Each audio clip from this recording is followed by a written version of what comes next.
Hello students, last period में हमने potential difference वाला टॉपिक कवर किया था। उसके बाद वोल्ट मीटर क्या होता है, किस चीज़ के लिए हम इस डिवाइस का यूज़ करते हैं, उसको रेजिस्टेंस के अक्रॉस में लगाया जाता है, इन सब चीज़ों को हमने लास्ट पीरियड में देख लिया था। आज हम लोग देखने वाले हैं ओहम्स लॉ। क्या देखेंगे हम लोग? ओहम्स लॉ, ठीक है ना। ओहम्स लॉ क्या कहता है? If potential difference increases then current will increase. इस तरह से आप बोल सकते हो या फिर बोल सकते हो current is directly proportional to voltage. इस तरह से सिंपल लैंग्वेज में ओहम्स ने लॉ दिया हुआ है, current is directly proportional to voltage या फिर voltage is directly proportional to current. इस तरह से आप उसको बोल सकते हो। तो ओहम्स लॉ के अंदर में हम स्टेटमेंट जो लिख रहे हैं उससे एक सिंपल से इस तरह से हमारा एक इक्वेशन बन सकता है, voltage is directly proportional to current, v is directly proportional to i. यहाँ पे साइन आ रहा है हमारा डायरेक्टली प्रोपोर्शनल वाला, मतलब प्रोपोर्शनलिटी साइन। इसको अगर इक्वलिटी साइन में कन्वर्ट कर दिया जाए तो हम इस तरह से लिख सकते हैं, v is equal to I. But equal to लेते समय हमें मालूम है कि यहाँ पे एक कांस्टेंट लेना होगा, तो मैंने यहाँ पे एक कांस्टेंट लिया है r। ठीक है, आर को मैं क्या बोलूँगा? रेजिस्टेंस। अब इसको थोड़ा समझते हैं कि इन्होंने ऐसा क्यों बोला, voltage is directly proportional to current ऐसा क्यों बोला है, इसको थोड़ा सा हम समझते हैं। तो देखो यहाँ पे मेरे पास मैंने एक एग्जांपल लिया, ये मेरे पास एक वाटर की टैंक है और ये मेरे पास दूसरी वाटर की टैंक है, ठीक है। और इसके अलावा मैंने क्या की, एक टैंक जो है वो इस साइड में लगा दी, ठीक है। यहाँ से एक पाइप इस तरह से मैंने निकाल दिया, ठीक है। और यहाँ से भी एक पाइप मैंने निकाल दिया इस तरह से। अभी आप मुझे बताओ कि इस टैंक में से यहाँ पे वाटर ज़्यादा स्पीड से जाएगा या इस टैंक में से ही यहाँ पे वाटर ज़्यादा स्पीड से जाएगा? तो आप बोलोगे कि इस जगह पे स्पीड थोड़ी ज़्यादा होनी चाहिए। ऐसा आपको क्यों लगा? क्योंकि यहाँ पे इन दोनों के बीच का डिफरेंस है ना, हाइट का जो डिफरेंस है इन दोनों टैंक में थोड़ा सा कम है। तो वाटर की स्पीड तो मिलेगी यहाँ पे भी, बट उतनी ज़्यादा नहीं मिलेगी।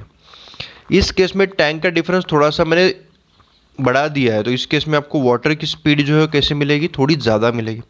तो इससे मैं क्या समझ रहा हूँ, अगर डिफरेंस बढ़ता है तो स्पीड भी बढ़ती है। तो सेम वही चीज़ हम यहाँ पे भी देख रहे हैं। वोल्टेज मतलब ही क्या होता है? पोटेंशियल डिफरेंस होता है।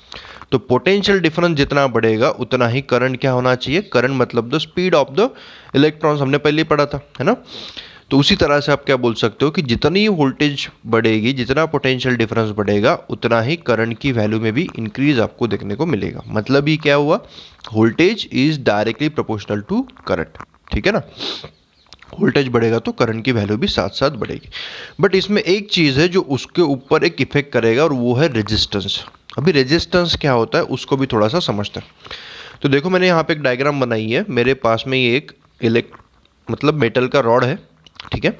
हमने लास्ट पीरियड में पढ़ा था कि मेटल के रॉड के अंदर फ्री इलेक्ट्रॉन्स होते हैं। फ्री इलेक्ट्रॉन्स क्यों होते हैं ये भी मैंने आपको समझाया था, क्योंकि मेटल्स के पास लास्ट ऑर्बिट में 1, 2 या 3 इलेक्ट्रॉन्स होता है और मेटल चाहता है कि वो 1, 2, 3 इलेक्ट्रॉन्स जो है वो उसको डोनेट कर दे।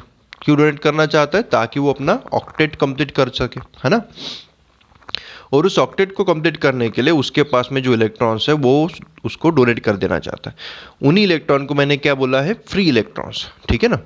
अभी क्या हुआ, मैंने इस मेटल के रॉड को एक बैटरी कनेक्ट कर दी। तो मैंने लास्ट पीरियड में पढ़ा था कि जो बैटरी है वो क्या प्रोवाइड करती है? पोटेंशियल डिफरेंस, है ना। और उसी पोटेंशियल डिफरेंस के कारण करंट जो है वो फ्लो करना शुरू कर देता है आपके बैटरी, आपके सर्किट के अंदर में, ठीक है। तो यहाँ पे मैंने ये इस रॉड को कनेक्ट कर दिया, किसके साथ? बैटरी के साथ। मतलब इसमें भी करंट फ्लो होना चाहिए, सही है। तो जहाँ पे निगेटिव होता है यहाँ पे भी निगेटिव है, तो निगेटिव निगेटिव एक दूसरे से रिपल होगा, मतलब इलेक्ट्रॉन्स जो है वो इस डायरेक्शन में फ्लो होना चाहिए। आ रहा है आपको समझ में? बट देखो कि ये जो हमारा मेटल का रॉड बना है, इस मेटल के रॉड के अंदर सिर्फ इलेक्ट्रॉन्स ही है क्या? नहीं, इसमें तो इलेक्ट्रॉन्स की साइज से काफ़ी बड़े बड़े साइज के एटम भी होंगे, प्रोटॉन्स भी है ना, न्यूट्रॉन्स भी हैं, बाकी भी काफ़ी चीज़ें उसके अंदर है। तो जब ये इलेक्ट्रॉन मूव करना शुरू करेगा तो मूव करते करते समझ लो ये यहाँ पे आके इस एटम से टकरा गया, ठीक है। और उसके बाद उसको थोड़ा सा हमारा अपना पाथ चेंज करते हुए आगे बढ़ना पड़ा। ये भी इलेक्ट्रॉन जो है ये भी उसमें आसानी से सामने नहीं बढ़ पा रहा है, उसको कुछ ना कुछ अपोजिशन वहाँ पे है। इस बात को हम कैसे समझ सकते हैं? आप दो रोड हम यहाँ पे कंसिडर कर लेते हैं, एक सिंपल रोड है और ये जो है हमारा दूसरा एक रोड है, थोड़ा सा जिसमें पत्थर वत्थर है, मतलब थोड़ा कच्चा रोड है ऐसा बोल सकते हैं आप। और ये हमारा एकदम सीमेंट का बना हुआ एकदम प्लेन रोड है। तो जब आप व्हीकल को लेके जाओगे तो जो प्लेन रोड होगा उसमें आप काफ़ी तेज़ी से आगे बढ़ोगे, और जो थोड़ा सा गड्ढे वाला रोड है उसमें आपको थोड़ी सी दिक्कत जाएगी। इसका मतलब क्या हुआ, जहाँ पे गड्ढे हैं वहाँ पे रेजिस्टेंस ज़्यादा है। रेजिस्टेंस का मतलब ही वही होता है opposition to flow of current, current के फ्लो को अपोज करना, इसी को आप क्या बोलते हो, रेजिस्टेंस। तो यहाँ पर रेजिस्टेंस की वैल्यू कम हो गई, यहाँ पर रेजिस्टेंस की वैल्यू ज़्यादा हो गई। तो मेटल के अंदर वही चीज़ होती है। मेटल के अंदर कुछ एटम्स होता है, कुछ इलेक्ट्रॉन्स होता है, प्रोटॉन्स होता है। तो जब इलेक्ट्रॉन मूवमेंट करना शुरू करेंगे तो उन इलेक्ट्रॉन्स को कहीं ना कहीं अपोजिशन मिलेगा, कहाँ से, एटम से, है ना। और उसके कारण उसी अपोजिशन को हम लोग क्या बोलते हैं, रेजिस्टेंस। क्या बोलेंगे हम लोग इसको, रेजिस्टेंस, ठीक है ना। तो रेजिस्टेंस जो है वो आपके मेटल के ऊपर डिपेंड करता है, आप कौन सा मेटल यूज़ कर रहे हो उसके ऊपर भी रेजिस्टेंस की वैल्यू जो है वो डिपेंड करती है। रेजिस्टेंस का रिप्रेजेंटेशन हमने देखा हुआ है। रेजिस्टेंस को हम लोग इस तरह से इस सिंबल से शो कर सकते हैं, ठीक है। एक साइड में पॉजिटिव, एक साइड में नेगेटिव आपको लिखना होता है। इसको मैंने 5 ओहम करके लिख दिया। तो ये ओहम क्या है, उसका यूनिट है, इसके अंदर हम उसको मेजर कर सकते हैं। और उसके बाद में आप रेजिस्टेंस को इस तरह से भी शो कर सकते हो। यहाँ पे एक साइन दिया हुआ है, इस साइन का मतलब होता है कि ये रेजिस्टेंस जो है ये है वेरिएबल रेजिस्टेंस, मतलब इस रेजिस्टेंस की वैल्यू को हम लोग वैरी कर सकते हैं, चेंज कर सकते हैं, ठीक है ना। ये भी एक सिंबल है जिसका यूज़ करके भी हम रेजिस्टेंस को शो कर सकते हैं। तो ये अलग अलग रेजिस्टेंस के सिंबल हमारे पास में है, मोस्टली हम लोग इस सिंबल का यूज़ करेंगे, ठीक है। तो मैंने यहाँ पे एक आपको सर्किट भी दिखा दिया, इस सर्किट से आप रेजिस्टेंस को शो कर सकते हो। ये हमारा वोल्टेज सोर्स है जिसको आप बैटरी बोल सकते हो। करंट की वैल्यू को फाइंड आउट करना है तो हमारा जो फॉर्मूला वहाँ से बनता है V is equal to I R, इसको ही रीअरेंज करोगे तो I is equal to V upon R बनेगा। वैल्यूज पुटअप करोगे तो आप इस इक्वेशन से आपके करंट की वैल्यूज को फाइंड आउट कर सकते हो, ठीक है ना। तो इस तरह से काफ़ी सिंपल सा एक कंसेप्ट था जो हमें यहाँ से समझना था। तो आई होप आपको ओम्स लॉ जो है वो अच्छे से समझ में आ चुका है। अभी हम लोग आगे बढ़ेंगे। तो ओम्स लॉ तो हमें समझ में आ गया, वहाँ से हमने एक नई चीज़ को पढ़ा है, कौन सी चीज़ को, रेजिस्टेंस, ठीक है ना। अभी हर एक कंडक्टर का अलग अलग रेजिस्टेंस होता है, ठीक है। तो ये रेजिस्टेंस किन किन चीज़ों के ऊपर डिपेंड करता है ये भी हमें थोड़ा समझ में आना चाहिए, है ना। तो जैसे हमने इससे पहले भी एक रोड का एग्जांपल लिया, यहाँ पे भी हम लोग रोड के एग्जांपल से ही समझेंगे, क्योंकि रोड के ऊपर हमने व्हीकल हमेशा चलाई है। तो किस तरह से आपको व्हीकल चलाते समय दिक्कत आती है, कौन से प्रॉब्लम्स आते हैं, कौन से नहीं आते, उन सब चीज़ों को हम लोग यहाँ से समझेंगे, ठीक है। तो रेजिस्टेंस ऑफ कंडक्टर, सबसे पहली चीज़ हमें ये समझना है कि रेजिस्टेंस की वैल्यू उसके लेंथ के साथ डायरेक्टली प्रोपोर्शनल होती है। लेंथ के साथ प्रोपोर्शनल होती है का मतलब क्या हुआ, समझो। जैसे फॉर एग्जांपल ये है ए पोजीशन, ये है बी पोजीशन, ठीक है। ये है आपकी सी पोजीशन, ये है आपकी डी पोजीशन। कोई पर्सन है जो ए से बी पे जा रहा है, कोई पर्सन है जो सी से डी पे जा रहा है। समझ लो दोनों रोड एकदम सेम है, सीमेंट के बने हुए, नया कंस्ट्रक्शन, एकदम सेम, कुछ भी चेंज नहीं। फिर भी मैं आपको पूछता हूँ कि कौन सी केस में रेजिस्टेंस की वैल्यू ज़्यादा होगी, ए से बी पे जाते समय आपको रेजिस्टेंस ज़्यादा मिलेगा या सी से डी जाते समय। दोनों जगह पे रोड सेम है, सब कुछ सेम है, कुछ भी चेंज नहीं। तब भी आपको एक चीज़ आपके दिमाग में आनी चाहिए कि सी से लेके तो डी पे जाते समय रेजिस्टेंस ज़्यादा मिलेगा। क्यों? क्योंकि देखो इस पर्सन को तो ए से बी तक मतलब कम डिस्टेंस को कवर करना है। समझ लो ये डिस्टेंस मेरा 1 किलोमीटर का है और यहाँ पे इसको डिस्टेंस कितना कवर करना है, 2 किलोमीटर्स का। तो 1 किलोमीटर जाने के लिए उसको ज़्यादा टाइम के लिए उस रोड से नहीं चलना होगा, क्योंकि जल्दी ये पहुंच जाएगा। तो उस केस में रेजिस्टेंस की वैल्यू कैसे होगी, कम होगी। और जब सेकंड केस में आप बात कर रहे हो सी से डी पे जाते समय, रोड तो वही मतलब उसी तरह से या फिर वही रोड है ऐसा बोल लो, बट इस बार डिस्टेंस थोड़ा ज़्यादा कवर करना है। तो डिस्टेंस ज़्यादा कवर करना है मतलब ज़्यादा टाइम के लिए रोड के ऊपर को गाड़ी से चलना होगा, है ना। गाड़ी को रोड के ऊपर ज़्यादा टाइम के लिए चलना होगा और उसका मतलब रेजिस्टेंस की वैल्यू यहाँ पे क्या होगी, ज़्यादा होगी। तो यही से हम लोग यही समझते हैं कि resistance is directly proportional to length. मतलब जितना लंबा रोड आपका होगा, मतलब जितना लंबा वायर आप यूज़ करोगे, है ना। एल किसकी चीज़ है, ये लेंथ ऑफ द वायर। तो वायर जितना लंबा आप यूज़ करोगे उतना ही रेजिस्टेंस बढ़ेगा। समझ में आया। उसके बाद second condition, R is inversely proportional to area. अभी एरिया क्या होता है, तो वायर की आप मोटाई बोल सकते हो। जैसे ये मेरा ये समझ लो ये पेंसिल जो है ये वायर है, इतना मोटा है, ठीक है। इसको मैं और बढ़ा दूं, मतलब और भी बड़े साइज का अगर मैं ये वायर ले लूँ तो रेजिस्टेंस की वैल्यू कम होगी। अभी इसको भी थोड़ा सा समझते देखो कैसे। मेरे पास फिर से वही कंडीशन, ए से बी पे एक पर्सन जा रहा है और एक पर्सन है जो ई से एफ पे जा रहा है, ठीक है। ए से बी पे जाते समय रोड जो है वो थोड़ा सा छोटा है, मतलब छोटा सा गली के अंदर में जो रोड होता है ना उस तरह का रोड है। और दूसरी केस में उसी पर्सन को डिस्टेंस तो उतना ही कवर करना है, बट इस बार रोड जो थोड़ा सा चौड़ा है, बड़ा है, ठीक है। तो अभी आप मुझे बताएं कि जहाँ पे रोड छोटा है वहाँ पे ज़्यादा दिक्कत जाएगी उसको, ये या फिर जहाँ पे रोड बड़ा है वहाँ पे दिक्कत जाएगी। तो आप बोलोगे कि जहाँ पे रोड छोटा है ना, छोटा सा रोड है, आपको जाते समय कुछ ना कुछ प्रॉब्लम आएगा, रेजिस्टेंस की वैल्यू थोड़ी सी ज़्यादा होगी, है ना। बट जब रोड बड़ा है तो आपको कोई दिक्कत नहीं, है ना, आप आराम से गाड़ी को चला दोगे, कोई आपको इधर उधर देखने की ज़रूरत नहीं कि गाड़ी नीचे तो नहीं जा रही है रोड से, है ना।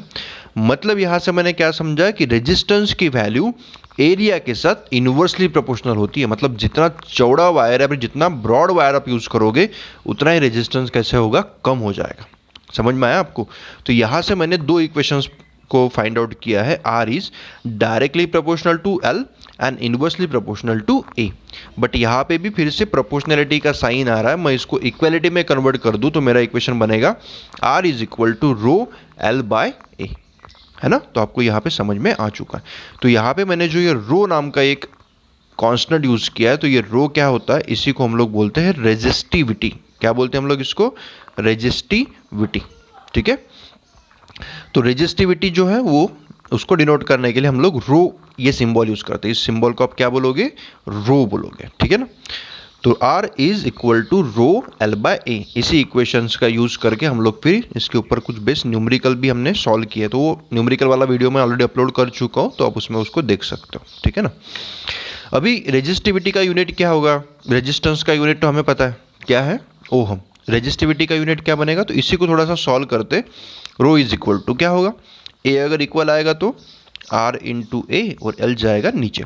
आर को हम लोग किससे मेजर करते हैं? ओहम से। एरिया को मीटर स्क्वायर के अंदर, एरिया को मीटर स्क्वायर के अंदर और लेंथ को मीटर के अंदर। तो एक मीटर कैंसिल हो गया, हमारे पास जो यूनिट बनेगा वो क्या बनेगा? ओहम मीटर, है ना। तो आई होप आपको रो का यूनिट भी समझ में आ चुका है। तो रेजिस्टिविटी को मेजर करने के लिए आप ये फॉर्मूला यूज कर सकते हो, और रेजिस्टिविटी का यूनिट क्या होगा? ओहम मीटर, ठीक है। तो इस तरह से आप इसको सॉल्व कर सकते हो। उसके बाद हमारा एक छोटा सा टॉपिक बच रहा है, तो इसको थोड़ा सा समझ लेते हैं। रेजिस्टेंस और रेजिस्टिविटी, इन दोनों चीज़ों में डिफरेंस क्या है, इसको थोड़ा सा हम लोग समझ लेते हैं। रेजिस्टेंस क्या है और रेजिस्टिविटी क्या है? तो यहाँ पे थोड़ा सा हैंड राइटिंग उतनी अच्छी नहीं निकाली है, बट एडजस्ट कर लो थोड़ा सा। रेजिस्टेंस क्या होता है? Resistance is the ability of conductor to oppose the current. तो ये हम ऑलरेडी पढ़ चुके हैं। Resistance is opposition to flow of current, है ना। अभी रेजिस्टिविटी क्या है? तो resistivity is the ability of material of conductor to oppose the current, है ना। अभी इसको थोड़ा सा कैसे समझेंगे, देखो मेरे पास ये दो चीज़ें हैं, समझ लो। एक चीज़ मेरी बनी है कॉपर से, और एक चीज़ जो है मेरे पास जो बनी हुई है वो है आयरन से। तो ठीक है, मैं थोड़ा सा दूसरा एग्जाम्पल लेता हूँ इसमें।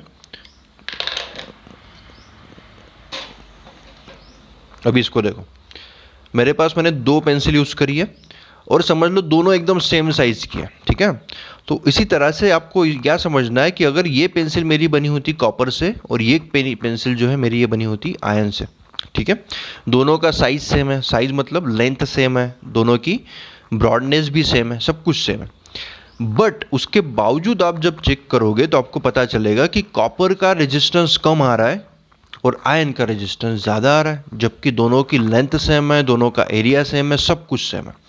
उसके बावजूद ये सिर्फ कॉपर होने के कारण रेजिस्टेंस कम दे रहा है और ये सिर्फ आयरन होने के कारण रेजिस्टेंस ज़्यादा दे रहा है। मतलब रेजिस्टिविटी किसकी ज़्यादा हो गई? आयरन की। समझ में आया आपको? तो रेजिस्टेंस जो होता है वो क्या होता है, वो डिपेंड करता है कि आपके कंडक्टर के ऊपर, है ना। आप कंडक्टर कौन सा यूज़ कर रहे हो और उसकी लेंथ क्या है, उसका एरिया क्या है, उसके ऊपर डिपेंड करेगा। बट रेजिस्टिविटी सिर्फ डिपेंड करती है किसके ऊपर? मटेरियल के ऊपर, लेंथ के ऊपर, और बाकी चीज़ों के ऊपर उसका कोई इफेक्ट नहीं है ना। जैसे हमने देखा कि दोनों की साइज सेम थी, सब कुछ सेम था, बट उसके बावजूद कॉपर का रेजिस्टेंस कम आ रहा था, आयरन का रेजिस्टेंस ज़्यादा आ रहा था। क्यों? क्योंकि आयरन की रेजिस्टिविटी ज़्यादा है। क्या है? आयरन की रेजिस्टिविटी ज़्यादा है, मतलब कम एरिया के अंदर भी आपको ज़्यादा रेजिस्टेंस दे सकता है। तो वही आपने यहाँ से समझा, R is depends on length area of the material. तो मटेरियल की आपकी लेंथ बढ़ेगी तो एरिया भी, रेजिस्टेंस भी बढ़ेगा, एरिया कम होने से भी रेजिस्टेंस की वैल्यू जो है वो डिक्रीज होगी, ठीक है ना, इंक्रीज होगी। बट रेजिस्टिविटी जो है वो सिर्फ डिपेंड करती है किसके ऊपर, मटेरियल। आप कॉपर यूज़ कर रहे हो, आप सिल्वर यूज़ कर रहे हो, आप आयरन यूज़ कर रहे हो, उसके ऊपर डिपेंड करेगा कि रेजिस्टिविटी की वैल्यू ज़्यादा है या कम है। यहाँ पे मैंने कुछ एग्जांपल्स लिए हैं जिसमें हम रेजिस्टिविटी के कुछ एग्जांपल यहाँ पे समझेंगे। तो सिल्वर की रेजिस्टिविटी हमें पता है कि दुनिया में सबसे कम रेजिस्टिविटी वाला जो मटेरियल है वो कौन सा है, सिल्वर, ठीक है। तो उसकी रेजिस्टिविटी होती है 1.60 into 10⁻⁻8 ohm metre. Ohm metre हमारा यूनिट होता है, हमने पढ़ा इसके पहले। उससे थोड़ी सी ज़्यादा रेजिस्टिविटी होती है कॉपर की, 1.62 इंटू 10⁻⁸। ज़्यादा डिफरेंस नहीं है बट थोड़ा सा डिफरेंस है। एल्यूमिनियम का भी हम लोग यूज़ करते हैं एज अ कंडक्टर, तो इसकी वैल्यू भी जो होती है वो इससे ज़्यादा है, 2.63 इंटू 10⁻⁻8 ओहम मीटर, ठीक है ना। तो इस तरह से आप लोग इसमें कंसिडर कर सकते हो। इंसुलेटर की बात की जाए, ये तो तीनों कंडक्टर थे। इंसुलेटर की बात की जाए तो ग्लास एज अ इंसुलेटर हम लोग यूज़ करते हैं। इसकी रेजिस्टिविटी की वैल्यू 10⁻10 से लेके तो 10⁻14 तक होती है। यहाँ पे वैल्यूज माइनस में थी और यहाँ पे वैल्यूज प्लस में है, तो आप समझ सकते हो कि कितनी ज़्यादा रेजिस्टिविटी होती है ग्लास के अंदर। पेपर की बात करो तो 10⁻12 ओहम मीटर के आसपास की रेजिस्टिविटी होती है पेपर के अंदर, मतलब बहुत ज़्यादा रेजिस्टिविटी की वैल्यू आपको यहाँ पे भी देखने को मिलेगी। तो यहाँ पे मैं आपको सिंपल सा क्वेश्चन पूछना चाहूँगा कि सिल्वर सबसे बेस्ट कंडक्टर है ना, कॉपर उससे थोड़ा सा लो क्वालिटी का कंडक्टर है, ऐसा आप बोल सकते हो, और एल्यूमिनियम उससे भी थोड़ा सा लो क्वालिटी का कंडक्टर है। फिर भी हम लोग जो बाहर आपने देखे होंगे, आपके घर के सामने कुछ लंबे लंबे वायर्स लगे हुए हैं, है ना, जिन वायर्स से फिर सप्लाई आपके घर पे आता है। पोल देखे होंगे आपने, पोल के पास से कुछ वायर्स निकलते बड़े बड़े साइज के। तो वो जो आप वायर यूज़ करते हो वहाँ पे हम लोग मोस्टली एल्यूमिनियम का यूज़ करते हैं। तो हमने वहाँ पे एल्यूमिनियम क्यों यूज़ किया, इसका आपको रीज़न बताना है। उसके बाद में आप घर के अंदर देखोगे तो जो वायर्स बने होते हैं वो कॉपर के बने होते हैं, ये भी आपने देखा होगा। या फिर आप देखोगे जो कंप्यूटर्स होते हैं या फिर छोटी छोटी माइक्रोचिप होती है, उसके अंदर हम लोग सिल्वर का यूज़ करते हैं। तो हर एक जगह पे आप एक अलग अलग कंडक्टर का यूज़ कब क्यों कर रहे हो, जबकि हमें पता है कि सिल्वर सबसे बेस्ट कंडक्टर है। तो हर जगह पे हमने किसका यूज़ करना चाहिए, सिल्वर का करना चाहिए या फिर कॉपर का करना चाहिए। हम एल्यूमिनियम का यूज़ क्यों कर रहे हैं, घर के अंदर ही कॉपर की यूज़ कर रहे हैं, वहाँ पे सिल्वर का नहीं कर सकते क्या? या फिर जो कंप्यूटर की माइक्रोचिप्स होती है उसके अंदर सिल्वर का यूज़ कर रहे हैं, वहाँ पे कॉपर नहीं यूज़ कर सकते क्या, है ना। तो इन सभी चीज़ों का आपको थोड़ा सा आंसर ढूंढना है और उसका आंसर मुझे आप एक राइटिंग में लिख के भेजोगे, ठीक है। तो ये आपके लिए आज का होमवर्क होगा। और बाकी सारे इंटरनल क्वेश्चन तो हम ऑलरेडी कंप्लीट कर चुके हैं इस लेसन के अंदर के, और एक्सरसाइज भी आपकी आई होप कंप्लीट हो चुकी है। जिनकी अभी भी नहीं हुई है वो करके मुझे सेंड कर दें, ठीक है। तो यहाँ तक हमारा जो भी टॉपिक ऑलरेडी हो चुका था वो हमने मोस्टली रिवाइज कर लिया है। Resistance in series combination, resistance in parallel combination, उसके ऊपर मैं ऑलरेडी एक वीडियो बना चुका हूँ, तो आप उसमें से उसको फिर से एक बार देख सकते हैं, है ना। तो आज के लिए इतना काफ़ी है, बाकी हम लोग नेक्स्ट वीडियो में देख लेंगे। Thank you.